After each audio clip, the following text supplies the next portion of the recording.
Well, we're screwed. Hey guys, welcome back to Mighty Morphin DJ.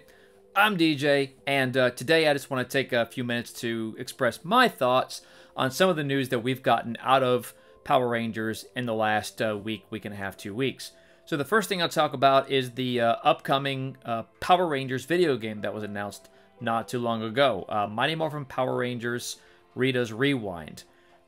And as you can see from my trailer reaction video, I'm not thrilled about it. And I'm sure it's going to be a fun game. It looks fun. It'll be every bit as fun as every like 90s beat 'em up game that ever came out for the Super Nintendo and the Sega Genesis and all that. It's going to be a fun game. I'm not saying it won't. I'm not saying it won't be good. I'm sure it'll be fine. But it's not what I was looking for. I'm not like the most avid gamer in the world. There are a handful of games that I love, that I play, that I'm nostalgic about, you know, like Mega Man X and GoldenEye and Super Mario Brothers, and, you know, a handful of games like that. And then, of course, I'm a big fan of Jedi Survivor and Jedi Fallen Order. Big fan of Metal Gear Solid games. You know, there's a handful of games out there that I play.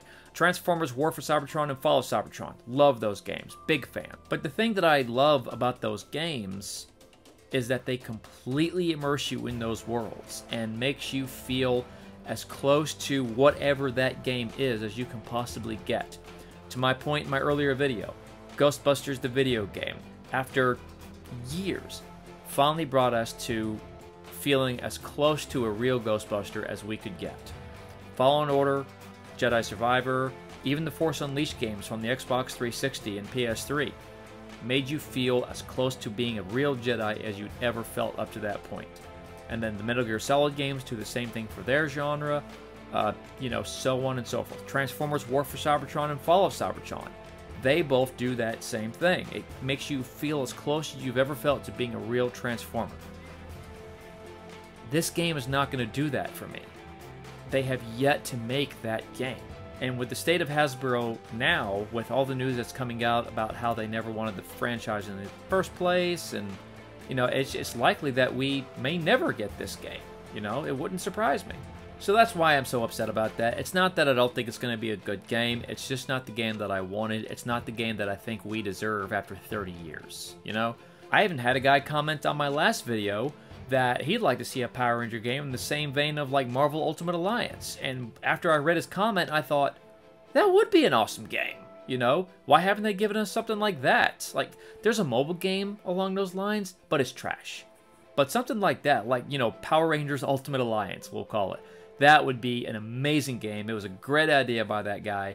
I would love to see a game like that too. Just anything other than a rehash of what we've already had over and over again for the past 30 years. Because we've had games like this before. We've had Mighty Morphin Power Rangers, the video game for Super Nintendo.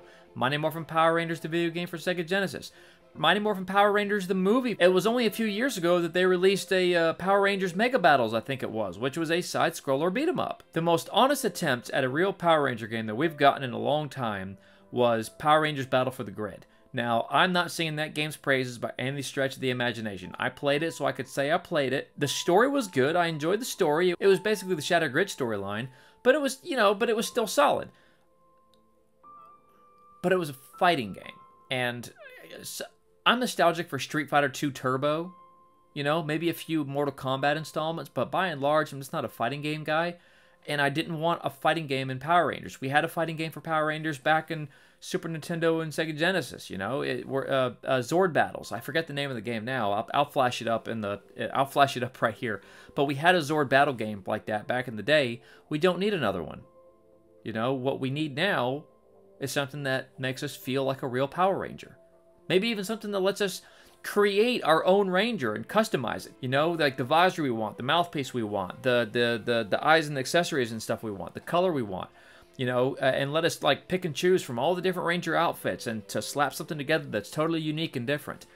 Why do I game like that? How about Power Rangers Online? We've got Star Trek Online. We've got World of Warcraft. How about Power Rangers Online? How about that? Something. Give us something besides this. Besides what we've already had. Anyway, enough about that. The next thing I would like to talk about is the more recent news that Hasbro and Netflix are parting ways. So I heard it from my buddy Frankie, the Frankster of FPS Gaming, and then I went and watched a couple of YouTube videos just to see who's talking about it, what they're saying, what the general consensus is. And the general consensus is that they are splitting ways because Netflix said, peace. And evidently, the reason they did that is because they had an agreement in place. Netflix wanted to make this Power Ranger reboot with Entwistle and team. But then Disney came back to say, we'd like to renegotiate this. We have this idea for Power Rangers. We'd like you to do this. And after Netflix was presented with that idea, they said, that's a negative, Ghost Rider, and then they bounced. How bad of an idea did it have to be that Netflix just said, nope, we're just gonna unpack up our bags and go?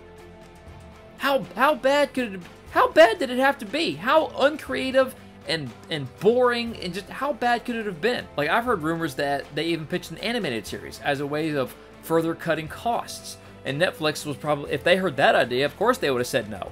They've already got an animated series that's like Power Rangers. It's Voltron Legendary Defender. That's basically an animated Power Rangers as good as you could possibly do it. So why would you do anything further than that? By the way, big fan of the original Voltron from the 1980s. Fantastic show. Loved it. If you haven't seen it, go watch it. And then go watch Voltron Force, which is currently on Tubi. At least it was. I don't know if it still is or not. Used to be on Nickelodeon. And then go and watch Voltron Legend Defender on Netflix. Fantastic show. Anyway, whatever Hasbro pitched, it was bad. And Netflix said, nope, we want nothing to do with that. And they packed their bags and left. They didn't want anything to do with it. I don't blame them. Everything Hasbro's been doing is bad lately. Now, I'm not going to go into too much detail about it because there's other YouTubers out there who have already done a better job of covering it. So I personally got the whole story from Daniel over at Legacy the Nerd. I would go check out his channel. He's got a great story. He also got some information from Josh over at Toku Topics. So you can go check that out as well if you want to and get it from two different sources. All I want to do here is convey my thoughts, and my thoughts are big surprise. And here's the thing that confuses me more than anything. Hasbro didn't want Power Rangers in the first place.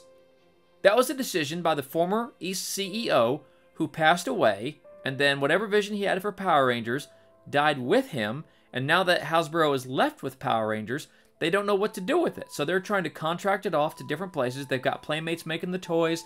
They're looking for another production partner to eat the cost of making the show so they don't have to do it. They just want to do this without, at minimal to no cost to them. They want to put no effort into it whatsoever. But here's the thing that confuses me. If they don't want to put any effort into it whatsoever, then why the hell do they care what gets made, as long as something gets made that furthers a brand that they own? Just sit back and say, whatever you want to do, as long as it's furthering our brand, as long as it puts money in our pockets, we don't care. Just do what you want to do. Instead, they got this idea that they are determined that is going to get made. They won't foot the bill themselves. They want somebody else to do it. But the idea is so bad, Netflix said no. So now they're looking for somebody else to do it. If they didn't want this franchise in the first place and they don't want to put any effort to it, why do they care why do they care about this idea so much that they've got? Anyway, I'm really starting to think, and everybody thinks this about pretty much every major corporation that impacts our lives in some way, shape, or form at some point, is that Hasbro is being run by a bunch of yahoos. Whoever it is at the top making the decisions decide, well, let's do this and let's do that and let's pitch this and let's pitch that. Let's not do this, let's not do that. Are a bunch of idiots. A bunch of idiots. And they're doing the same thing that corporate people do every time they're in some kind of a bind, or at least they think they're in a bind. They look at graphs and charts and statistics and all that stuff, and they make the wrong decision. So anyway, all right, so I'm going to wrap it up here. Sorry, I didn't mean for this to be such a just me just fussing, you know, but I had to fuss. And I have a platform upon which to fuss, so I'm going to fuss. But anyway, guys, thanks so much for joining me. Thank you, Daniel, over at Legacy the Nerd, for your video on this. I found it very informative, and I appreciate it. And then, of course, thank you, Josh, over at Toku Topics, for the information that you put out there regarding this. It's very helpful to all of us. We appreciate you guys both. You guys are like paving the way for content creators like myself, because at this point, it's us that's keeping the brand alive. It's just us. It's the fans and the content creators. You know, we can't rely on anybody else to do it anymore. So, well, guys, if you've enjoyed this video, then why don't you check out this video right here and let me know what you think of it in the comments below. But in the meantime, this has been Mighty Morphin DJ. I'm DJ, and you know what time it is.